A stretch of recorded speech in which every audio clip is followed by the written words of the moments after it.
This is going to be our stationary warm-up that's going to start every workout out. Make sure you understand that this is not a warm-up. We're actually trying to get something out of this. So we do have to be engaged. It's not just a sweat. We're trying to set some muscle group firing. We're trying to create some balance within our hips, so on. Now, first thing we're going to do is you're just going to start off with air squats. And again, not a warm-up, trying to understand where your spine's at, where your depth needs to be. Your heels are plugged in, your knees are out, your glutes are engaged as much as possible. So I'm going through 10 reps here. Immediately afterwards, I'm going to my butt kickers. These cannot be a lazy butt kicker. We need to make sure that we understand and groove in arm action, pocket to chin. Slight knee lift. I'm actually working here. I'm not a lazy movement. I'm moving through at about an 85% tempo on this for 10 seconds. Right from there, we're going to quick skips. Again, getting more out of it than just a warm-up. Work on that toe staying up, knee coming past the belt line, trying to groove in an understanding of what you need to do when you're doing your sprint work. From there, we're going to do the same thing, and we're going to open up our hips. Try and create as much range of motion as possible. It's really two parts, up and then open it up. Arms are not a big deal on this. They can move as you will. They don't need to be in sync. From there, we're going to go to hip thrust. Make sure, just like when we're doing our workouts, we're trying to understand what muscle group we're working. So as I do my hip thrust, I want to make sure it is glute engagement on this. So I'm trying to squeeze my butt, not my hamstrings. Make sure your head is back. Trying to think as you do, force the knees out, make sure it's your heels that are your pressure point. Then I'm going to go to alternate foot lifts. Same thing, I'm going to be up, squeezing my butt. I'm going to lift one leg, 3 seconds, other leg for 3 seconds. I'll face forward on this. When you change that foot, that hip cannot rock. It's got to stay completely square. That transition is crucial on this. From there, we're going to move to our bent knee dead bugs. Head is back. Big thing is that the lower back is pressed against the floor. Try and crush it against the ground as much as possible. There should be no space here. I'm going to go right arm and left leg.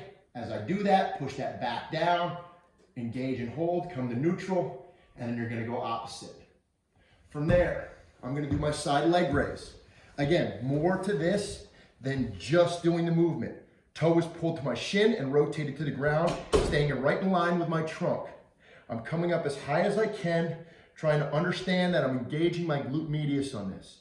I'm going to go both legs, and then I'm going to move to my knee rotations. Plug in your upper body. Shoulders are pinned to the ground, and I'm going to rotate as much as I can, trying to loosen up that torso as much as possible. From here, we're going to go to our stationary bird dogs. Very similar, check that stationary bear crawls. Very similar to what we did on those alternate foot hip lifts. We don't want any rotation or rock in those hips. So I'm going to get those shoulders and hips in somewhat the same line, knees bent underneath. I'm going to lift my right arm, my left leg, and then rotate. As I rotate, there can be no wobble in those hips. I have to make sure I stay square across.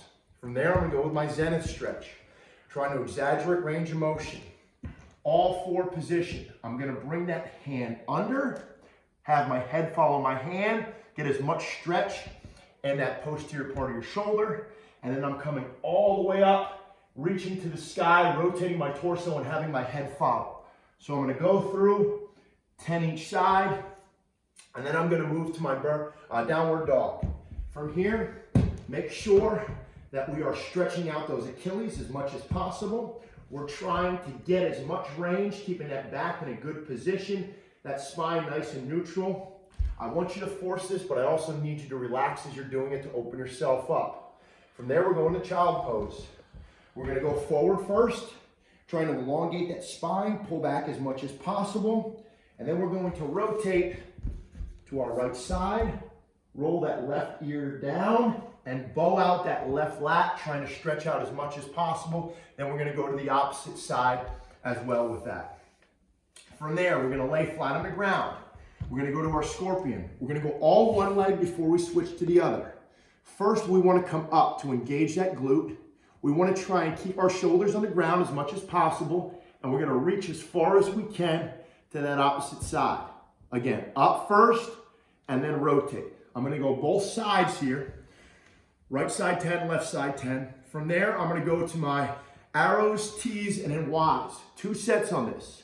Big thing is making sure I'm getting my shoulder blades moving, not my arms. I'm going to go 10 here, 10 here, thumbs up, 10 here, and then I'm going to repeat.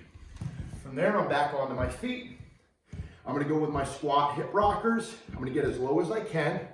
I'm gonna force my knees out by pushing my forearms into them, and I'm gonna rock back and forth for 10 seconds. I'm trying to rock my hips out as well as open up my Achilles, trying to keep some awareness in your back as you do it.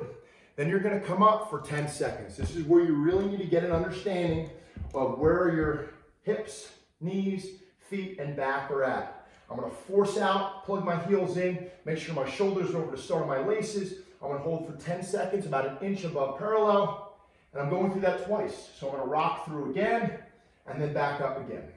And that's gonna conclude our warm-up.